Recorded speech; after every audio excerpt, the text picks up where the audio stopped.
പരിശുദ്ധാത്മാവ് അത് നിങ്ങളുടെ മനസ്സിൽ നിങ്ങൾ കാണണം. ഈ കാറ്റുണ്ടല്ലോ, ഉഗ്രരൂപം കൊണ്ടൊരു കാറ്റാണിത്. ദുഃഖവെള്ളിയാഴ്ച സങ്കടം കടിച്ചമർത്തി മറഞ്ഞിരുന്നൊരു കാറ്റാണിത്.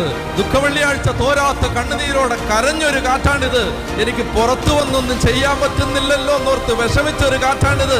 ആ ദുഃഖവെള്ളിയാഴ്ച അങ്ങനെ മറഞ്ഞിരുന്ന് വിതുമ്പിയ ആ കാറ്റ് കലിവുണ്ട്, ഉഗ്രരൂപം കൊണ്ട് അടിച്ചു കയറി ഈ കല്ലറക്കകത്തോട്ട് അടിച്ചു കയറിയിട്ട് യേശുവിനെ ഉയർപ്പിച്ച് നേരെ കർത്താവ്, ഇവിടെ വചനം പറയാണ്, സ്വർഗത്തിലേക്ക് ഇരുത്തുകയും ചെയ്തപ്പോൾ അവന്റെ മേൽ വീശിയടിച്ചത് ഈ കാറ്റാണ്.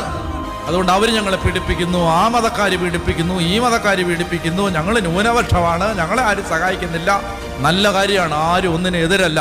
പക്ഷേ നിങ്ങൾ ആദ്യം പോകേണ്ട കോടതിയിൽ പോയിട്ടാണോ ഈ കീഴ്ക്കോടതികളിൽ കിടന്ന് കളിക്കുന്നത് എന്നാണ് എനിക്ക് ചോദിക്കാനുള്ള